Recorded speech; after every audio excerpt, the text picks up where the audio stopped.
আজকে সিঁড়ির যেটা রান্না করতেছি গরুর মাংস। কারণ রাতের বেলা যে তরকারি রান্না করা হয় ওই রাতে কেউ খেতে চায় না। এই জন্য রাতের বেলা যদি মাছ রান্না করা হয় দুপুর ওই রাতে রান্না করা হয় হয় গরুর মাংস নয় মুরগির মাংস। আর ইফতারি করার পর বেশিরভাগই কেউ খায় না, শুধু আমার সাহেব অল্প একটু খায়, আর আমিও খাই না, আমার ছেলেও খায় না। আমার ছেলে একটু খায়, আমার মেয়েও খায় না, আমিও খাই না। এর জন্য ভাবলাম যে কালকে যেহেতু মাছ রান্না করছি, আজকে গরুর মাংস রান্না করে দিই। আর গরু মাংস রান্না এই জন্যই করছি যে যে মাছ রান্না করছি সেই মাছ পুরাই আছে, কেউ খায়নি। এর জন্য একটু ব্যতিক্রম করলাম, গরু মাংস রান্না করছি। আর এই গরু মাংস রান্না করার আগে আমি গরু মাংস সব মশলা দিয়ে মাংসটা আমি আগে মাখায় রাখছিলাম আধা ঘন্টা। তারপরে প্রেশার কুকারে একটু সিদ্ধ করে নিয়েছি, কারণ যদি সিদ্ধ দেরি হয় তাহলে তো সব দিক দিয়ে সমস্যায় পড়ে যাব, আর কষাতে অনেক লেট হয়ে যাবে। যেটা এখন বাজে 11টা।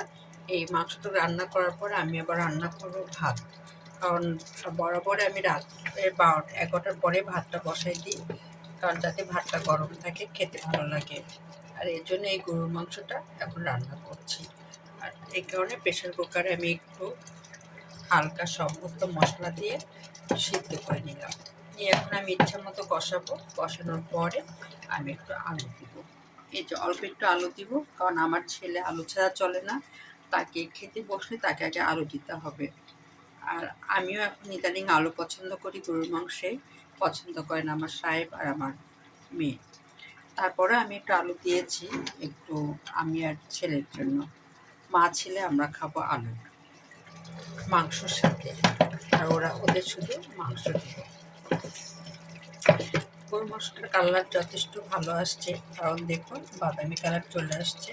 আমি অনেকক্ষণ ধরে কষাচ্ছি, এই জন্য মাংসটার কালার অনেকক্ষণ কষানোর কারণে মাংসটার কালারটা অনেক সুন্দর আসছে। আর তেলটা পুরাই দেখুন, এই দেখুন লাল আকার ধারণ করেছে। তার মানে আমার কষানোটা প্রায় কাছাকাছি হয়ে গেছে। আর না কষায় আলু দিলেও হবে, তবে আলু দিয়ে আমি আবার কিছুক্ষণ কষাবো। তারপরে আমি হালকা পানি দিয়ে একটু জিরার গুঁড়া দিয়ে নামিয়ে ফেলবো।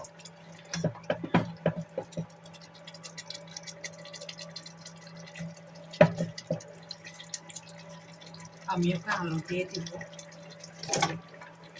আলু দিয়ে একটু কষাবো, একটু মানে না একটু সময় নিয়ে কষাবো। তারপরে আমি রান্না নামাই ফেলবো হালকা পানি দিয়ে। যখন পানি ঝোলটা একটু ঘন হয়ে আসবে তখন জিরা দিয়ে নামিয়ে ফেলবো।